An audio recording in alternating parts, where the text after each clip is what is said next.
사랑하는 성도 여러분, 그리고 진리를 찾는 모든 분들께 주님의 이름으로 평안을 전합니다. 오늘 우리가 함께 나눌 이야기가 여러분의 마음에 큰 울림과 위로를 준다면 주님의 은혜를 더 많은 이들과 함께 나눌 수 있도록 이 채널의 구독과 좋아요로 당신의 마음을 표현해 주시길 부탁드립니다. 여러분의 작은 동참이 지친 영혼에게는 큰 빛과 격려가 될 수 있습니다. 주님의 이름으로 여러분 모두를 축복합니다. 오늘 우리는 성경 속 위대한 인물 다윗의 삶에서 잘 알려지지 않은 한 어두운 시기를 깊이 들여다보고자 합니다. 대부분의 사람들이 거의 알지 못하거나 혹은 알더라도 쉽게 지나쳐버리는 그의 인생의 한 조각입니다. 그것은 바로 위대한 믿음의 용사였던 다윗마저도 하나님께서 자신을 구원하실 능력에 대해 깊은 의심에 사로잡혔던 때의 이야기입니다. 그의 의심은 너무나도 커서 그가 내뱉은 말 한마디 한마디가 그의 영혼을 잠식한 불신의 그림자를 그대로 드러내고 있었습니다. 사랑하는 여러분, 성경은 바로 이 시점에서 다윗이 깊은 물속으로 가라앉고 있었다고 증언합니다. 그를 삼키려 했던 그 깊고 어두운 물은 바로 의심이라는 이름의 바다였습니다. 솔직히 우리 자신을 돌아봅시다. 우리 중 그 누구라도 인생에서 의심이라는 감정을 한 번도 경험해보지 않은 사람이 있겠습니까? 우리 모두는 각자의 삶에서 크고 작은 의심의 순간들을 겪어왔습니다. 주님께서는 저의 인생 여정 속에서 한 가지 귀한 깨달음을 허락하셨습니다. 그것은 바로 믿음과 의심은 결코 한마음 안에 공존할 수 없다는 진리입니다. 당신의 마음 속에는 오직 믿음이 있거나 혹은 의심이 있을 뿐입니다. 둘 중 하나를 선택해야만 합니다. 의심. 그것은 사탄이 사용하는 가장 강력하고 교묘한 무기 중 하나입니다. 사탄은 하나님의 자녀들을 상대로 승리를 거두기 위해 이 의심이라는 무기를 너무나도 자주 그리고 효과적으로 사용합니다. 그가 이 무기를 즐겨 쓰는 이유는 단순합니다. 우리 중 너무나도 많은 사람들이 의심을 대수롭지 않은 것, 그저 스쳐 지나가는 사소한 감정 정도로 여기기 때문입니다. 우리는 의심을 하찮고 별로 중요하지 않은 문제라고 생각하는 경향이 있습니다.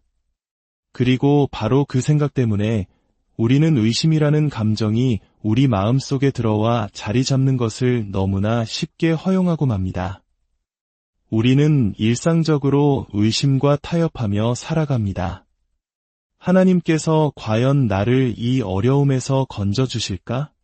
그분이 정말 나를 끝까지 지켜주실까? 하는 의심의 속삭임을 심각하게 받아들이지 않습니다. 그리고 이 문제를 가볍게 여기기 때문에 우리는 거듭해서 반복적으로 의심이라는 함정에 빠지게 됩니다. 하지만 제가 배운 것이 있습니다. 사랑하는 여러분, 우리가 인생에서 저지르는 모든 끔찍한 실수와 잘못된 선택의 시작점에는 언제나 이 의심이라는 감정이 자리 잡고 있었습니다. 처음에는 너무나도 순수하고 솔직한 고민처럼 보였던 작은 의심의 씨앗.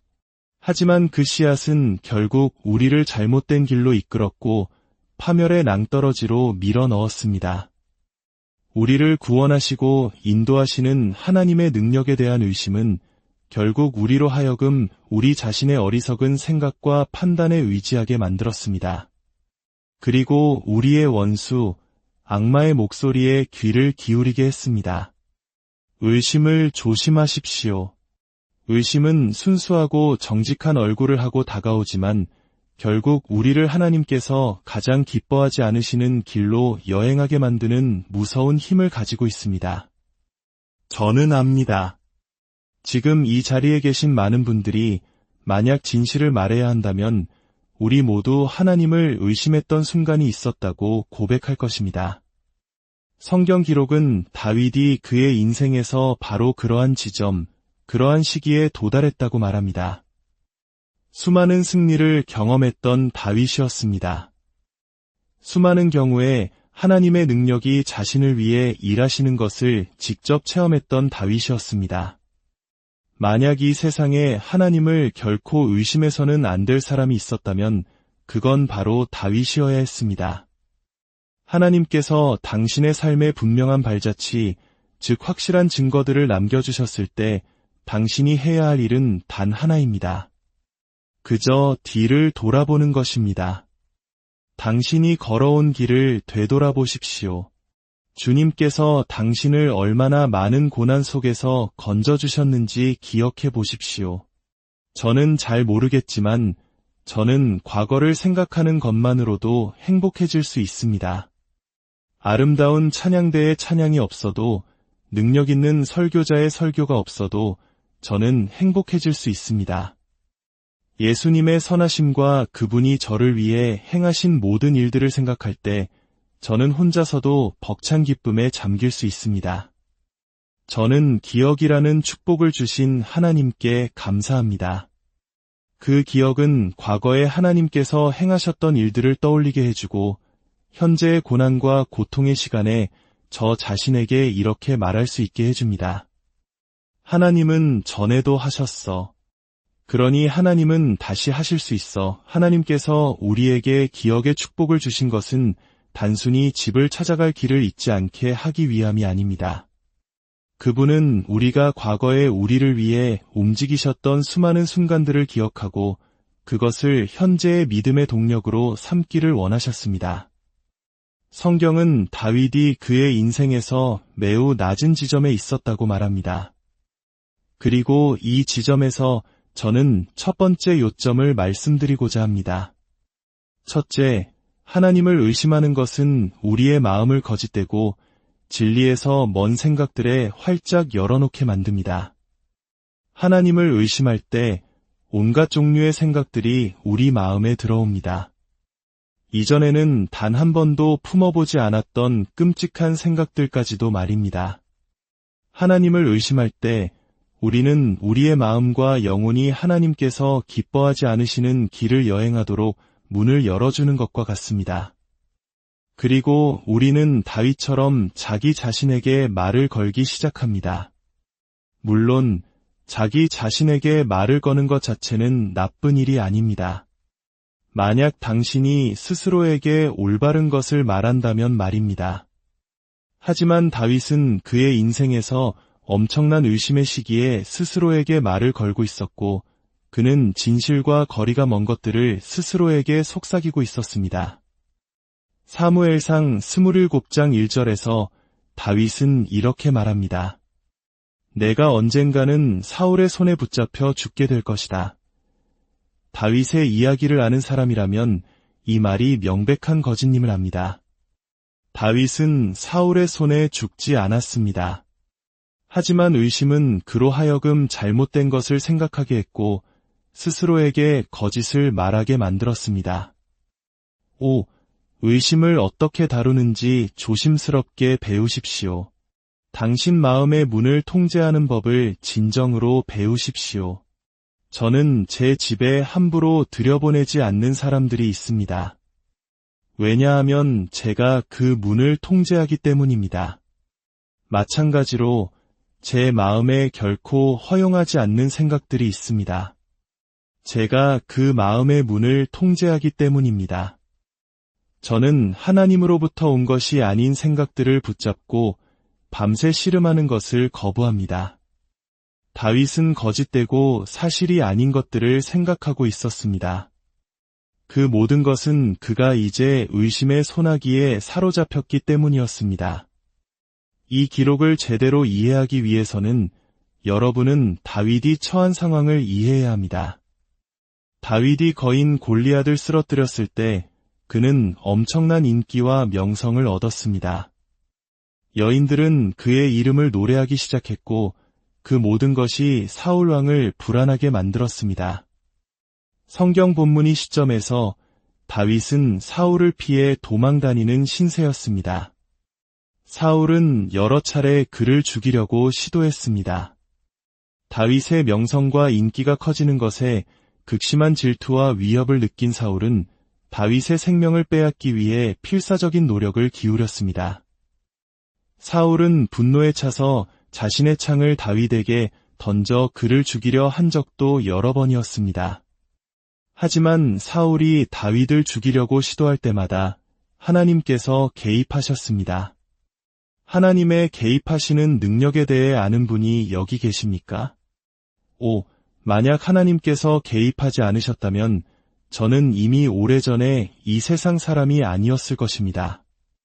하나님께서는 사울의 살해 시도로부터 다윗을 보호하셨습니다. 그리고 이 사실은 우리가 우리를 미워하는 사람들, 즉 헤이터들에 대해 크게 걱정할 필요가 없다는 것을 깨닫게 해줍니다. 당신이 하나님의 자녀일 때는 더욱 그렇습니다. 하나님께서 당신의 적들을 다루실 수 있다는 것을 아는 분이 계십니까? 그들이 당신을 더 해치고 파괴하려 할수록 하나님은 당신을 더 높이 들어 올리실 것입니다. 성경은 하나님께서 다윗을 보호하셨다고 말합니다. 그래서 저는 밤에 편히 잠을 잘 수 있습니다. 비록 제가 하나님의 부르심을 받은 설교자이고 목사일지라도 저 역시 저를 미워하는 사람들로부터 자유롭지 못합니다. 하나님의 아들이셨던 예수님조차도 그분을 미워하는 자들이 있었습니다. 이 세상에서는 당신을 미워하는 사람들이 있을 것입니다. 하지만 당신의 힘을 그들을 미워하는데 낭비하지 마십시오. 당신이 하나님의 자녀일 때는 그럴 필요가 없습니다. 하나님은 당신을 너무나 잘 돌보실 수 있고 당신을 너무나 완벽하게 보호하셔서 오히려 당신의 적들을 미치게 만드실 수 있습니다. 오늘 밤 집에 가서 편히 주무십시오. 그리고 당신의 적들이 밤새 잠 못 이루게 내버려 두십시오. 사울은 다윗을 죽이기 위해 수많은 시도를 했지만 그 모든 시도는 실패로 끝났습니다. 그 모든 것은 오직 하나님 때문이었습니다. 그리고 이것이 저를 두 번째 질문으로 이끕니다. 어떻게 다윗이 하나님을 의심하게 되었을까요? 하나님께서 그를 위해 그토록 많은 일을 행하셨고 하나님께서 그에게 그토록 선하셨는데 어떻게 거인 골리앗을 쓰러뜨린 다윗이 하나님을 의심하게 되었을까요? 저는 그것을 이렇게 요약할 수 있습니다. 장기간의 고난, 문제, 그리고 고통 때문이었습니다. 당신이 오랫동안 문제와 고통 속에 있었을 때 당신이 지옥과 같은 불과 깊은 물을 오랜 기간 동안 통과해왔을 때, 그리고 그것이 결코 끝나지 않을 것처럼 보일 때, 날들이 주가 되고, 주가 달이 되고, 달이 해가 되어가고 있을 때, 그리고 그 고통스러운 상황이 여전히 거기에 있을 때, 만약 당신이 조심하지 않는다면, 장기간의 고통, 장기간의 고난은 우리로 하여금 하나님을 의심하게 만들기 시작할 수 있습니다. 성경 기록은 다윗이 상당한 기간 동안 도망 다니고 있었다고 말합니다. 날들이 주가 되고 주가 달이 되었습니다. 다윗은 달리고 숨었습니다. 동굴에 숨고 바위 절벽에 숨었습니다.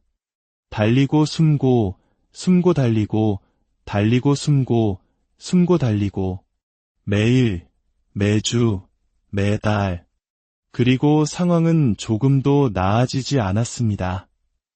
여기 계신 누군가는 그런 종류의 상황에 대해 잘 알고 계실 겁니다.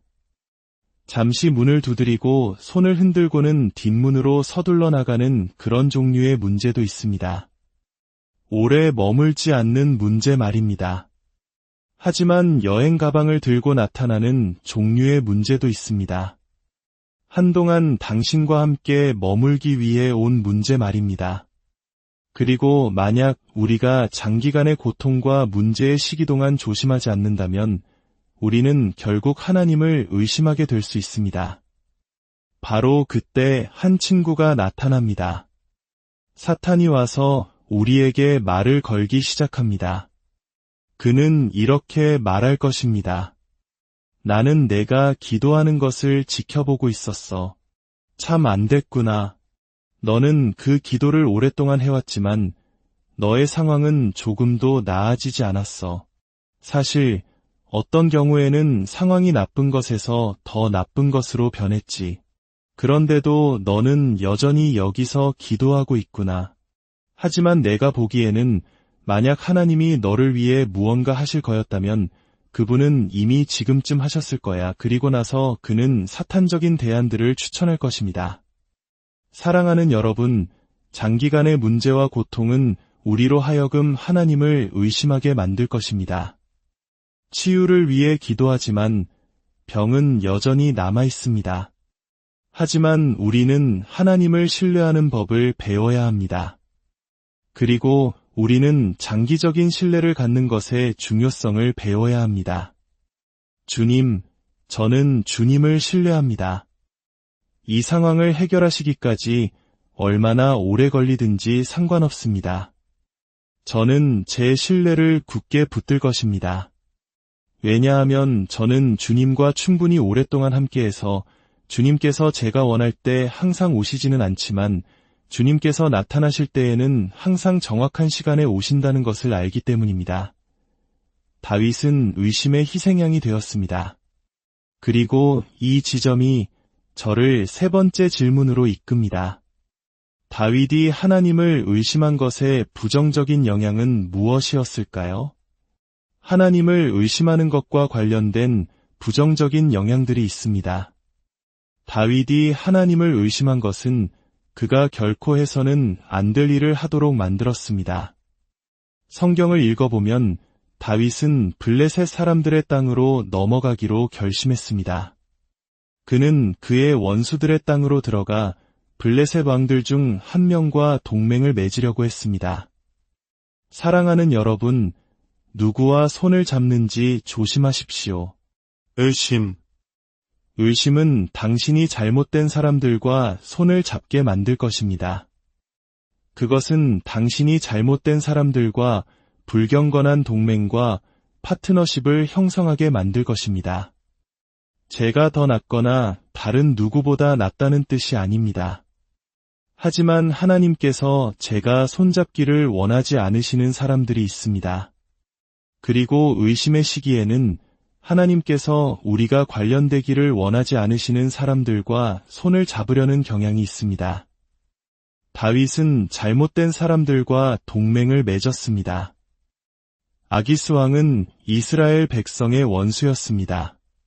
다윗은 그와 엮일 이유가 없었습니다. 성경은 아기스 왕이 다윗에게 시글락이라는 도시를 주었다고 기록합니다. 어떤 신학자들은 왕이 다윗에게 도시 전체를 주었을 때 다윗이 아마도 이 동맹이 그렇게 나쁘지는 않겠는걸. 지금 일어나는 일들을 봐 라고 생각했을 것이라고 말합니다. 하지만 여기 계신 분들 중에 당신이 잘못된 길을 가고 있을 때에도 잠시 동안은 모든 일이 잘 풀릴 수 있다는 것을 아는 분이 있습니까? 하지만 그 시간들이 끝날 때가 오고 있습니다. 성경은 다윗과 그의 가족, 그의 600명의 부하들과 그들의 가족들이 시글락으로 이사하여 그 도시를 즐겼다고 말합니다. 그리고 그들은 아기스 왕과 함께 전투에 나갈 준비를 했습니다. 하지만 그들이 자리를 비운 사이 아말렉 족속이 쳐들어와 다윗의 가족과 그의 부하들의 가족들, 그리고 그들의 소유물을 빼앗고 도시에 불을 질렀습니다. 다윗과 그의 부하들이 돌아왔을 때 도시는 폐허가 되어 있었고 그들의 가족들은 사라졌습니다. 기록은 다윗과 그의 부하들이 울며 많은 눈물을 흘렸다고 말합니다. 그리고 다윗의 부하들은 다윗을 돌로 쳐 죽여야 한다고 말했습니다. 하지만 바로 그 문제, 그 고난이 다윗을 정신 차리게 했습니다. 때로는 큰 위기가 우리를 깨우쳐 우리가 하나님으로부터 얼마나 멀리 갔는지, 얼마나 빗나갔는지를 알게 해줍니다. 저를 다시 하나님께로 채찍질하는 어떤 문제라도 저는 감사히 여깁니다. 성경은 다윗이 이 큰 고통의 시간 속에서 무언가를 했다고 말합니다. 성경이 무엇이라고 말하는지 아십니까? 그는 주 안에서 스스로를 격려했습니다. 사랑하는 여러분, 우리는 자기 격려에 대해 배워야 합니다. 우리 스스로를 격려하는 법을 배워야 합니다. 어떤 사람들은 당신이 고통 속에 있는 것을 보고 격려의 말이 필요하다는 것을 알면서도 너무나 인색하고 냉담해서 당신에게 격려의 말 한마디 건네주지 않을 수 있습니다. 그래서 당신과 저는 만약 아무도 나를 격려하지 않는다면 내가 나 자신을 격려할 것이라는 것을 배워야 합니다. 다윗은 주 안에서 스스로를 격려했습니다. 그가 어떤 말을 했는지 저는 정확히 알지 못합니다. 아마도 그는 이렇게 말했을 것입니다. 여호와는 나의 빛이여 나의 구원이시니 내가 누구를 두려워하리요. 여호와는 내 생명의 능력이시니 내가 누구를 무서워하리요. 악인들이 내 살을 먹으려고 내게로 왔다가 실족하여 넘어졌도다. 그는 스스로를 격려했습니다. 그리고 이제 그가 하나님의 뜻 안에 있다는 암으로 돌아왔을 때 기록은 그가 원수들을 따라잡아 그의 가족들과 소유물들을 되찾았다고 말합니다. 그리고 그는 심지어 원수가 가지고 있던 그와 그의 부하들에게 속하지 않았던 소유물들까지도 얻었습니다. 다시 말해 하나님께서는 이자까지 쳐서 당신을 축복하실 수 있습니다. 제가 여러분을 떠나기 전에 이것을 말씀드려야겠습니다. 다윗은 모든 것을 되찾았습니다. 완전한 회복이었습니다. 그러나 기록은 또한 다윗이 자신을 죽이려 했던 사울 왕이 죽었다는 것을 알게 되었다고 말합니다. 사랑하는 여러분, 하나님께서 당신의 원수들을 처리하실 것입니다. 성경에 따르면 사울 왕은 치열한 전투의 한가운데서 전세가 자신에게 불리하게 돌아가자 자기 칼 위에 엎드러져 스스로 목숨을 끊었습니다. 그리고 다른 사람이 와서 그의 생명을 완전히 끊었습니다. 한때 도망자 신세였던 다윗은 이제 그와 하나님 사이의 관계가 올바르게 되자 이제 그의 마음에 하나님의 능력에 대한 의심이 더 이상 없게 되자 숨어 지내던 곳에서 나올 수 있었습니다. 그리고 다윗이 예루살렘으로 다시 행진에 들어온 날이 있었습니다. 하나님께서는 다윗의 양들이 있는 목초지에서부터 왕궁까지 이끄셨습니다. 지금 어떤 수준에 있지 않다고 해서 누군가를 업신여기지 마십시오. 하나님께서 그들을 어디로 데려가실지 당신은 알지 못합니다. 하나님께서는 지금은 아무것도 아닌 것처럼 보이는 사람을 권력과 명성, 명예의 자리에 앉히실 수 있습니다. 저는 하나님에 대해 의심하지 않을 것입니다. 왜냐하면 제가 섬기는 하나님은 능력이 있으시기 때문입니다. 제가 섬기는 하나님은 모든 능력을 가지고 계십니다. 만약 사드락, 메삭, 아벳느고가 그들을 용광로에 던지는 사람들에게 우리가 섬기는 우리 하나님이 우리를 맹렬히 타는 풀무불 가운데에서 능히 건져내시겠고 라고 말할 수 있었다면 그들은 마음에 의심 없이 용광로로 걸어 들어갔습니다. 그리고 저는 결심했습니다. 저는 제 믿음을 굳게 붙들고 하나님을 신뢰하며 의심하지 않을 것입니다. 왜냐하면 저는 압니다. 만약 당신이 그분을 신뢰하고 결코 의심하지 않는다면 그분은 반드시 당신을 이끌어내실 것이다. 제가 여러분을 떠나면서 묻고 싶습니다. 이 성소에 하나님께서 당신을 위해 이대한 일들을 행하셨다고 증언할 수 있는 분이 계십니까? 그분이 당신을 폭풍우와 시련과 고난, 마음의 아픔과 상처를 통해 이끌어 오셨다고 증언할 수 있는 분이 계십니까? 수많은 오르막과 내리막을 지나왔지만 당신이 겪은 모든 것 끝에 나는 여전히 여기에 있습니다. 나는 미쳐버릴 수도 있었습니다. 너무나 큰 압박감에 정신을 잃을 수도 있었습니다. 하지만 하나님께서 나와 함께 하셨고 나는 여전히 여기에 있습니다. 라고 말할 수 있는 분이 계십니까? 이제 당신의 믿음이 말하게 하십시오. 의심이 아니라 믿음으로 말하십시오. 나의 믿음은 나에게 말합니다. 저녁에는 울음이 깃들일지라도 아침에는 기쁨이 오리로다. 그리고 저는 모든 것이 잘 될 것이라는 느낌이 듭니다. 저는 압니다.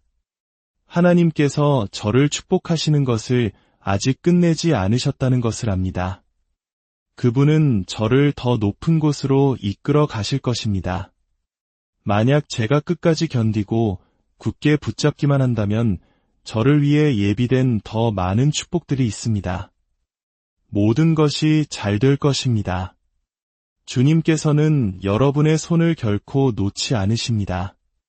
여러분의 삶에 놀라운 기적과 축복이 가득하기를, 그리고 그 어떤 시련 속에서도 흔들리지 않는 믿음의 반석 위에 굳건히 서시기를 주님의 이름으로